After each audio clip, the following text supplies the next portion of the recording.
कुछ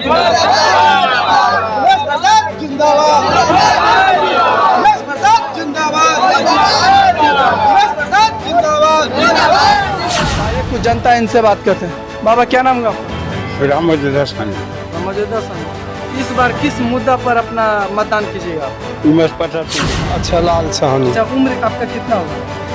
60-62। पेंशन आपको मिलता है? जी। कितना पेंशन मिलता है? 400 रुपया। क्या नाम है? रामजी दास। रामजी दास। इस बार किस मुद्दा पर आप अपना मतदान कीजिएगा? उमेश चौरसिया पर। उमेश चौरसिया। क्या कारण है उमेश चौरसिया? खूब बढ़िया वारन पंचायत। मैं अशोक यादव और आप देख रहे हैं बिहारी खबर तक। मैं उपस्थित हूं पंटोका पंचायत के हरैया गांव में और मेरे साथ हैं भावी मुखिया प्रत्याशी उमेश प्रसाद चौरसिया जी। आइए हम इनसे जानते हैं कि इस बार इनका एजेंडा क्या है, मैनिफेस्टो क्या है, उन पर हम विशेष चर्चा करेंगे और चुनाव जीतने के उपरांत इनका पहला प्राथमिकता कौन सा होगा इस पर हम बात करेंगे। मुखिया जी, बिहारी खबर तक में आपका स्वागत है। आपका भी बहुत बहुत धन्यवाद जो अपना कीमती समय निकालकर हमारे पास उपस्थित हुए। अपने बारे में हमारे चैनल के माध्यम से अपना परिचय दीजिए। मैं उमेश प्रसाद चौरसिया, घर भरतमही, पोस्ट सिंहपुर हरैया, थाना रक्सौल। मैं पेशे से अधिवक्ता हूं और वर्ष 2000 से लेकर आज तक अपने पंचायत के हर जनता की सेवा में लगा हुआ हूं। सर, आपने कहा कि हम अधिवक्ता हैं, लेकिन आप उसमें भी आपका अच्छा चल रहा था, लेकिन राजनीति में कैसे आना हुआ इसके? इसलिए कि हम शुरू से ही समाज सेवा में मेरा बहुत ज़्यादा रुचि है। समाज सेवा से बढ़कर इस दुनिया में कोई सेवा नहीं है। मैं सिर्फ समाज सेवा ही अपना सेवा समझता हूँ। अच्छा, आप मुखिया क्यों बनना चाहते हैं? आपका उद्देश्य क्या है? मुखिया बनने का मेन उद्देश्य है कि हम देखते हैं कि हमारे यहाँ बहुत सारी समस्याएं हैं। जो लोग आते हैं मुखिया बन के धोखा देकर चले जाते हैं कि मैं ये करूँगा वो करूँगा, लेकिन जीतने के बाद कोई कुछ नहीं करता है। सिर्फ अपना बनाने के लिए लोग मुखिया बनता है। लेकिन हम वादा करते हैं कि ये जितने भी सारी जनता हमारे साथ आई हुई है, हमारे समर्थन में आई हुई है, अगर हमको मौका मिलता है, हमको पूरा भरोसा है कि इस बार मुखिया का चुनाव हम जीत रहे हैं और सबका सेवा करेंगे, 24 घंटा सेवा करेंगे, सुख दुख में सेवा करेंगे। जहाँ पे बिजली का व्यवस्था नहीं है, नाली का व्यवस्था नहीं है, सड़क गली का व्यवस्था नहीं है, बहुत हमारे पंचायत के जो 60 बरस से ज़्यादा उम्र के पुरुष महिलाएं हैं जिनका वृद्धा पेंशन नहीं बना हुआ है, वे लोग ब्लॉक में जाकर टेबुल ठोकर खाते रहते हैं, लेकिन जीतने के बाद में कोई उन पर ध्यान नहीं देता है। उन सारी बातों को मैं ध्यान में रखते हुए मुखिया बनने का प्रयास कर रहा हूँ। सर, आपने कहा कि बहुत सारा जो हमारा मैनिफेस्टो है और जनता पर कैसे विश्वास करें कि जिस प्रकार से आप बोल रहे हैं अपने वादे के मुताबिक उसको खरे उतरेंगे। हालांकि जो भी प्रतिनिधि हैं, पहले से भी हम लोग देखते आ रहे हैं कि जो वादे करते हैं जब चुनाव आते हैं, लेकिन जब वो चुनाव जीत जाते हैं उसके उपरांत 5 साल तक पंचायत में दिखाई नहीं देते हैं। तो कैसे जनता पर विश्वास करें कि आप? हम पिछले 21 वर्षों से, चाहे दिन हो या रात हो, पंचायत का कोई भी जनता, कोई भी व्यक्ति एक फ़ोन करता है, उसके दरवाजे पर हम हाजिर रहते हैं, हर सुख दुख में साथ रहते हैं, किसी भी घड़ी में साथ रहते हैं। और जहाँ तक सवाल है पंचायत के विकास का, तो सरकार ने बहुत सारी ऐसी योजनाएं लाई है जो जनता हित में है। इसलिए कि सरकार ने पंचायत सरकार भवन का निर्माण कराने जा रहा है। हर पंचायत में अगर मुखिया टाइट हो जाए तो पंचायत सरकार भवन अपने पंचायत में बनाएगा। उस पंचायत सरकार पंचायत भवन बन जाने में एक फायदा यह है कि एक ही छत के नीचे ग्राम कचहरी के विवाद, मुखिया की सारी विकास की समस्याएं, राजस्व कर्मचारी, पंचायत सचिव, RTPS काउंटर हो जाएगा, जिससे हमारे पंचायत की एक भी जनता को ब्लॉक नहीं जाना पड़ेगा। तो मेरी पहली प्राथमिकता होगा सरकार से मांग कर पंचायत सरकार भवन बनवाने की। वर्तमान मुखिया से क्या आप संतुष्ट नहीं होंगे कार्यकलाप? देखिए, हम दूसरे के बारे में टिप्पणी करना नहीं चाहते हैं, इसलिए कि हम क्या किए उनसे हमको कोई लेना देना नहीं है। हम जीतेंगे, वादा करते हैं कि जितने भी सारी समस्याएं हैं उसको दूर करेंगे। अच्छा सर, आपने कहा कि उनसे हमको कोई लेना देने, दूसरे के बारे में हम टिप्पणी नहीं करना चाहते हैं, लेकिन जब अच्छा करते हैं उनके खिलाफ में आप उतर गए तो कुछ तो आप अच्छा हम कैसे कहें कि अच्छा करेंगे? जानता ना बताएगी कि अच्छा करते हैं कि नहीं करते हैं। जाकर देखिए ना, रोड से ऊपर नाली बन जाता है, रोड का पानी नाली में जाता है कि नाली का पानी रोड पर आता है। इंदिरा आवास में इतने बिचौलिए लगे हुए हैं, 30,000, 35,000, 40,000 रुपया लगता है, शौचालय में 2,000 रुपया लगता है। हम किसी का नाम नहीं ले रहे हैं, लेकिन जनता से पूछिए कि ऐसा समस्या है कि नहीं है। शिक्षा व्यवस्था आपके एकदम शिक्षा व्यवस्था हमारे यहाँ जितने भी स्कूल है, शिक्षकगण है, हमारे मित्र है या जो भी है, हम जितने के बाद में जाएंगे सब शिक्षक लोगों के दरवाजा पर जाएंगे, उनसे विनती करेंगे कि आप लोग अपने अपने स्कूल में बच्चे का नामांकन करवाइए और पढ़ाइए।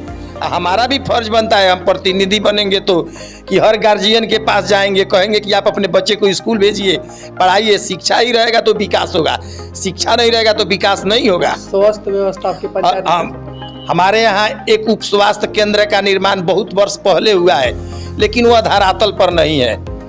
हम मानिए अपने जितने भी सांसद जी हैं, विधायक साहब हैं और प्राथमिक स्वास्थ्य केंद्र के प्रभारी जी हैं, उनसे मांग करेंगे कि आप हमारे गांव में जो हरैया में प्राथमिक स्वास्थ्य केंद्र है उसको अच्छा से बनवा कर चलवाइए। सर, जल नल योजना है, ये 7 निश्चय योजना का अंतर्गत आता है, क्या उसका स्थिति कैसा है आपके पंचायत में? हमारे यहाँ देखिए मुख्यमंत्री जी का 7 निश्चय योजना, जिसमें जल नल योजना, सड़ी गली योजना बहुत ही अच्छा योजना है, लेकिन धरातल पर नहीं है। इसलिए कि मानवता के अनुसार, गुणवत्ता के अनुसार उसमें कोई काम नहीं हुआ है। एक ट्रैक्टर जाने के बाद पाइप फट जाता है तो 5 दिन जाइए दरवाजा पर बुलाइए कि हमारे यहाँ पानी नहीं आ रहा है, चाहे रोड पानी से खराब हो जाता है। आप कहने का मतलब कि जो धरातल पर नहीं उतरा है उसी को उतारने के लिए एकदम उसको हम उतारेंगे, राजनीति में एकदम आए हैं, उस सब काम को कराएंगे। सर, अगर आप चुनाव जीत जाते हैं तो सबसे पहला प्राथमिकता आपका कौन सा होगा? हमारी सबसे पहली प्राथमिकता हमारी जनता है। हम कोई भी अब एक भी निर्णय लेने से पहले जनता से राय लेंगे कि पहले पंचायत के किस गांव में क्या किस चीज़ की आवश्यकता है, उसको पूरा किया जाएगा। जनता हमारी मालिक है, हम जनता के मालिक नहीं है। जनता सेवक हमको चुन के भेजती है, बल्कि मालिक चुनकर नहीं भेजती है।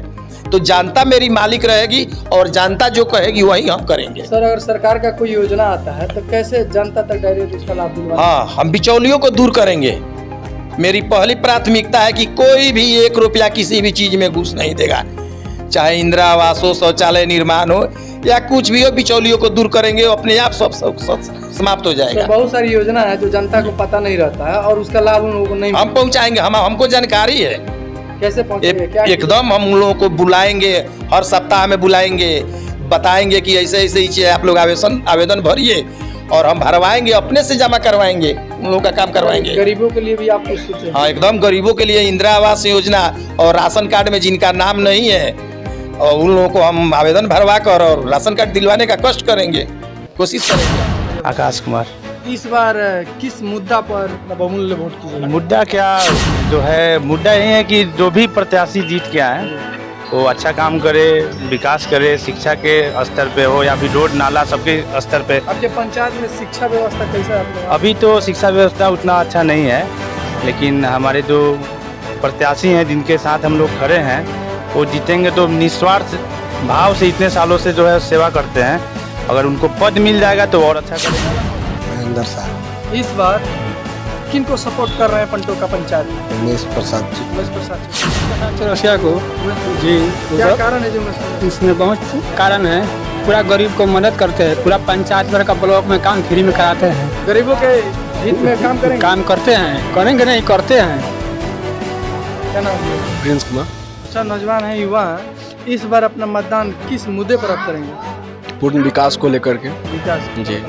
स्वास्थ्य व्यवस्था आपके पंचायत में कैसा है? स्वास्थ्य व्यवस्था अभी कोई हॉस्पिटल ही नहीं है तो स्वास्थ्य व्यवस्था उतना नहीं है। कोई भी बीमारी होता है उसके लिए आपको दूर दराज जाना पड़ता है, तब तक बीमारी बहुत ज़्यादा खतरनाक भी हो सकता है। अच्छा, किनको सपोर्ट कर रहे हैं? अब की बार उमेश प्रसाद चौरसिया को ही सपोर्ट कर रहे हैं। क्या कारण है कि उमेश प्रसाद? हर सुख दुख में कभी भी कहीं भी हर समय प्रेजेंट रहते हैं। बोले हैं कि दूर दराज जाना पड़ता है, क्या उससे निजात मिल सकती है? हाँ, क्योंकि अपने पंचायत में जब भी कोई स्वास्थ्य हॉस्पिटल अगर उपलब्ध रहेगा, निश्चित रूप से कोई भी बीमारी इनिशियल स्टेज पे ही खत्म हो जाएगा। तब तो कोई फाइनल स्टेज पे जाएगा नहीं तो हमें दूर दराज जाने की कोई जरूरत भी नहीं। क्या नाम है आपका? गोपाल कुमार। इस बार किस मुद्दा पर अपना मतदान? सबसे पहले तो विकास का मुद्दा है यहाँ पे। क्या है कि जितने भी प्रत्याशी आए हैं जीत कर 5 साल तक दिखाई नहीं देते हैं। जब इलेक्शन आता है तब तक दरवाजे आते हैं और इलेक्शन बाद कोई प्रत्याशी अभी तक नज़र नहीं आता है इलेक्शन जीतने के बाद।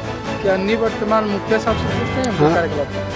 हम उतना संतुष्ट नहीं हैं उनके कार्यकाल जीतने के बाद। आज तक पंचायत बर्मन नहीं किए, यहाँ तक अभी तक नहीं कर रहे। ईश्वर दास। क्या निवर्तमान मुखिया उनके कार्यकलाप साहब से पूछते हैं?